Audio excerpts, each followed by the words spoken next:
Yeah, I say we just flow with it. Like, it doesn't need to be. Let's not overthink it.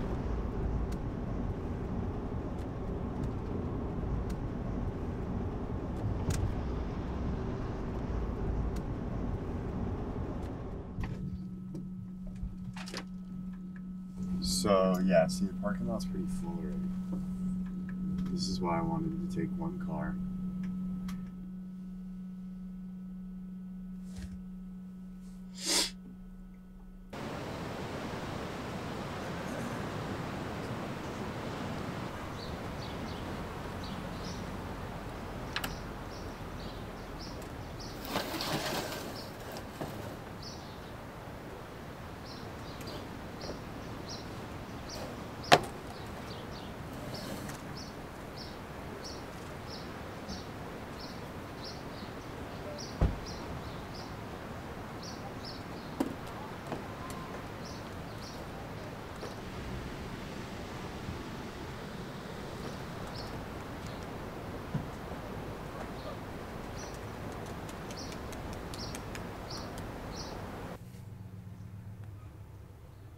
What is it that you're doing?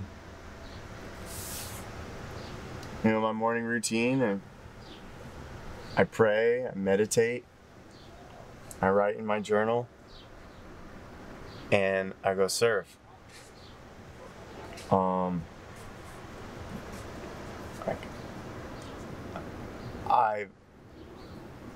I don't know how to say this. Like, I'm a recovered alcoholic and drug addict.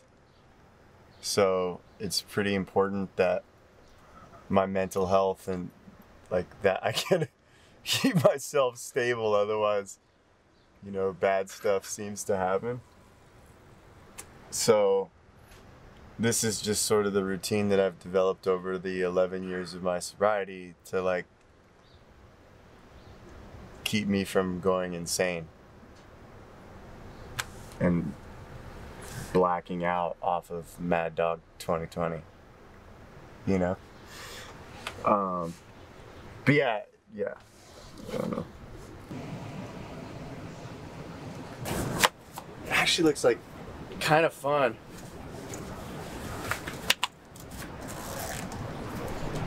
I know we were gonna fake it for the gram, but you might actually have to sit here for a minute.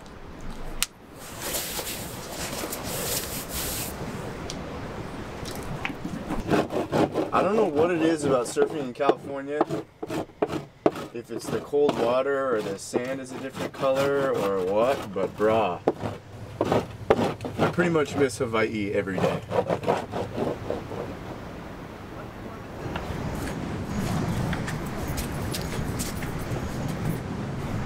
It's kind of fun.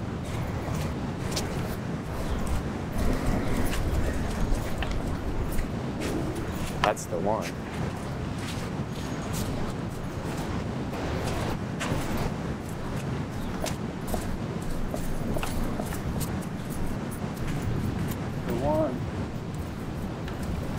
That's the one. Uncle on the longboard.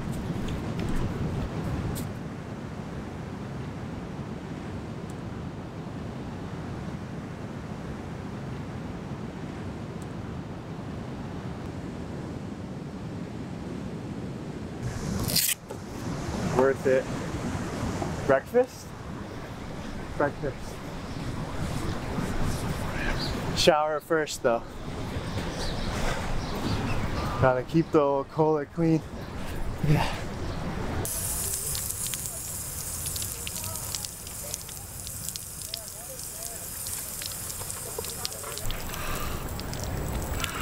cold, bro.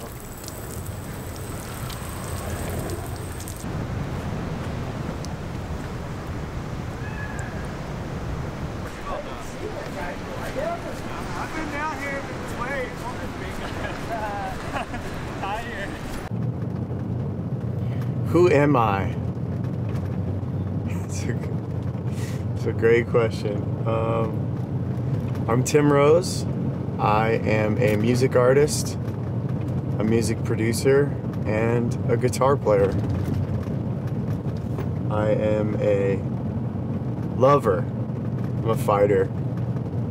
and all-around idiot.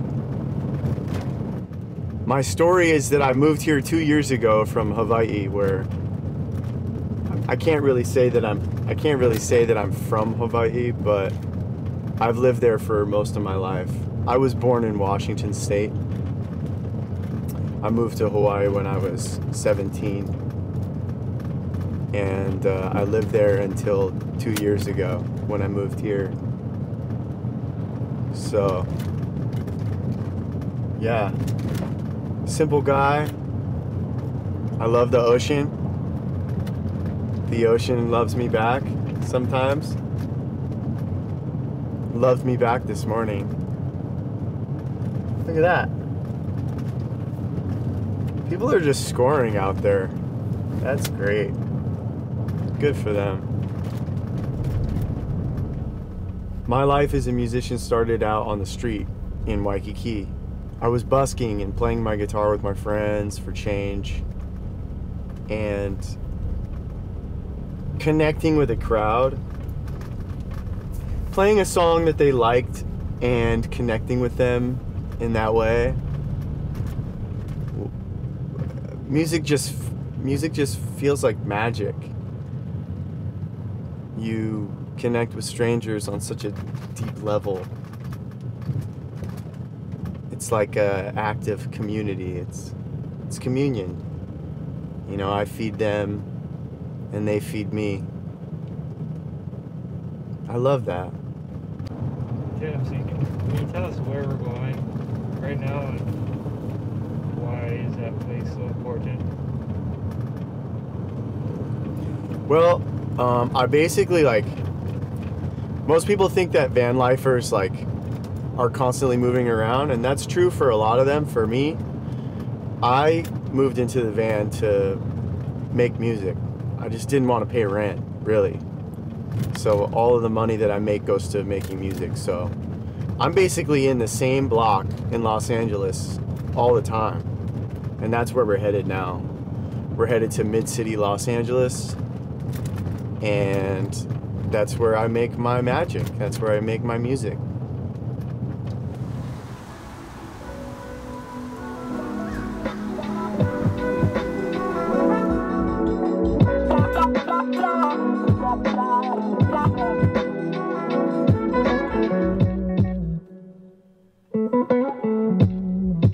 That's nice.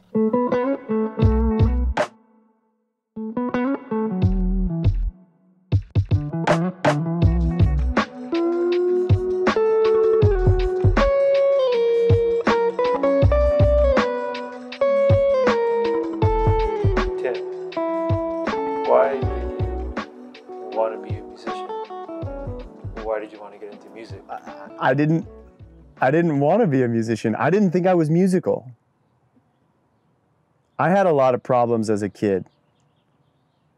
Like, I'm not saying that I came from the streets or anything like that. Like, don't get me wrong, I'm not fronting. But like, internally, like, I had a lot of demons. And try as they might, like, my parents just could not reel me in. I was doing whatever I wanted, whenever I wanted. I became addicted to drugs and alcohol really early on. And my sister played music and my mother sang, but I never played music until one day when I was 15. I got bored.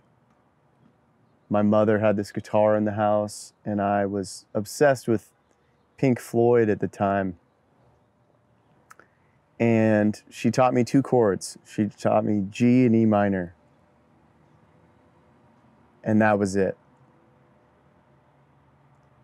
I became obsessed. Yeah, essentially, like, I always thought that I was the musical runt of the family. Like, I had no intention of becoming a musician. None. Until the very first time I picked up the guitar. And then I knew I was going to do it for the rest of my life. I have an addictive personality. You know, I'm a recovered alcoholic. I'm a recovered drug addict. Like, once I get my hands on something that I enjoy, it's over.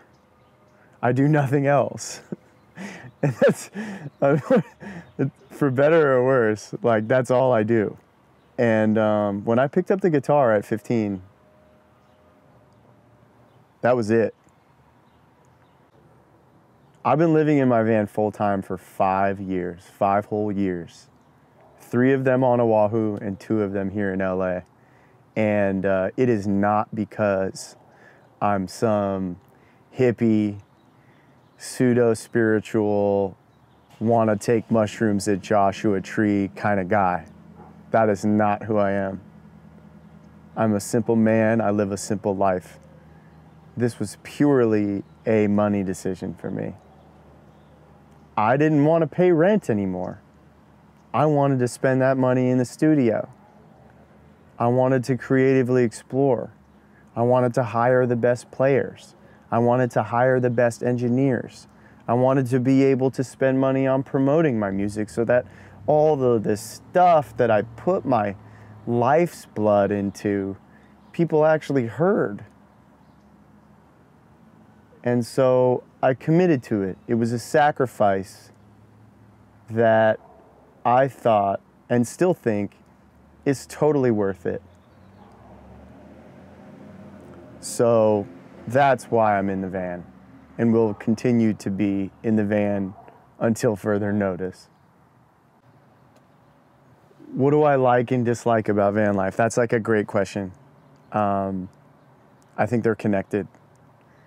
I love the simplicity of it, and I don't need a lot of material things. I used to think that I did, you know? Everybody's got that kitchen drawer in their apartment or in their house. It's that drawer in the kitchen with all the random batteries and ketchup packets, and like everybody that lives indoors has that sort of space. They have more clothes than they need. They have more tools than they need. They have more towels than they need. And when you live in 144 cubic feet of space, there is no excess. Some hipsters call it like minimalist living, or whatever the hashtag is that they're using. But I just like not having a lot of stuff. And when, you know, for example, if like a pair of shoes that I have get old, I have the money that I've saved from not paying rent to just go and get new ones, which is nice. What do I not like? Living through a pandemic in the van. I don't like that. It's been the hardest year of my life in that regard. I don't like being alone in a car during a once-in-a-lifetime global pandemic. And being unemployed while that is happening. That sucks. And the loneliness. I'd say the number one thing about van life is that you have chosen to live in a way that is fundamentally different than the way that everybody that you know has been taught to live. And once you've committed to it and you've done it for years, it's not like a semester abroad. Oh yeah, I lived in my van on Maui for 6 months. Like once you have committed to it long term and it really settles in, people will misunderstand you. They'll think that you're on hard times or that there's something wrong with you mentally. They will assume that you're a bum or that you don't work hard. They will misrepresent you in conversation or make jokes at your expense. Oh, the van guy. You know, the van man. That doesn't feel good. Because I did this shit on purpose. This was no mistake. I have a vision and I'm executing it every day and it's working. So, well, I wish people that didn't know me as well as some would understand the purpose of what I'm doing. I don't want to sound dramatic. I'm an artist. I'm dramatic. But it affected me in the same way that it affected everybody else. My life got turned upside down. I lost my job of performing full-time. I still don't have it. I used to be able to, go to a gym and shower there. I used to be able to go to a Starbucks to work. I used to be able to, use the restroom indoors. And I have somehow managed to live the entire year without that. It's been very difficult. Very, very difficult. And I know I'm not alone. I know millions of people in this world are experiencing the same thing. But all I can speak from is my own experience. And my experience is, it's been gnarly. It's been gnarly. And I can't believe I'm still alive, and I can't believe that I haven't had it. So for that, I'm grateful. Really grateful. Well, first, what do I want for my future? Well, first, let me say I have what I need. It's all right here in the van. I have food in my belly. I have shelter. I have water. I have my health. So I have what I need. What do I want for my future? Everything. I'm ambitious. Everybody that knows me, everybody that takes a good look at the way that I live my life knows that I am not messing around. I want to be prepared for when opportunities come my way. And I want to succeed when those opportunities are afforded to me. So, what do I want? A sustainable music career. I want a career in music that is going to allow me to make music every day and not starve to death. And that's good enough for me. I don't know if people are paying attention to this or talking about this enough, but 2021 is a great time to be making music. There is more music in the world out right now than there ever has been. Did you know Spotify releases 40,000 songs a day? No one would be able to listen to that much music. There's so much inspiration to draw from. Every single time I walk into church and play with the church guys, I feel inspired. They're incredible. And every time I hear a record that's mixed well, I'm like, yeah, I want to do that, But at the end of the day, the thing that keeps me the most inspired is that random DM, that random YouTube comment, that random Facebook message from somebody that I don't know in Germany or in Switzerland or in Brazil, of some person that was like, yo, that song you did got me through a hard time.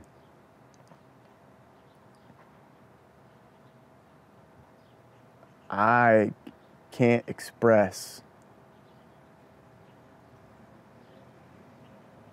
what that feels like.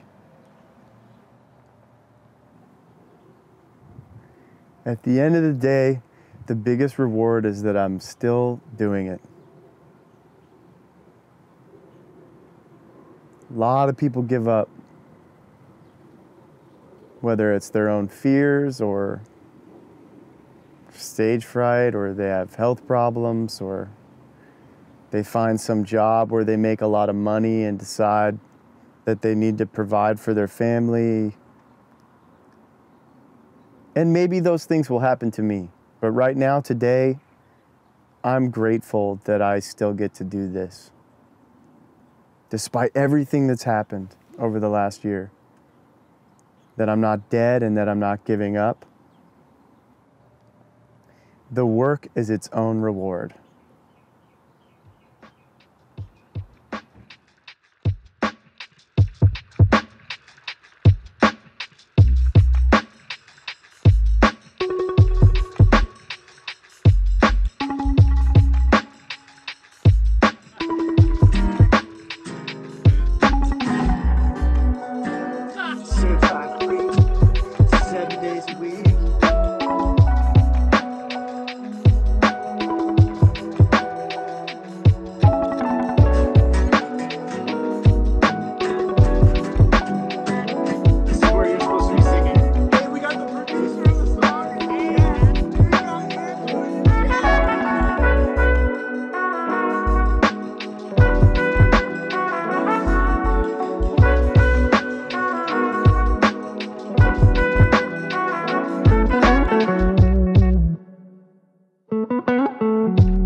So very lovely,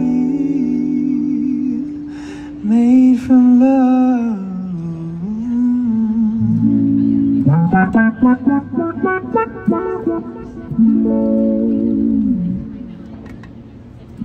All right. Thank you so much. Hey, all right.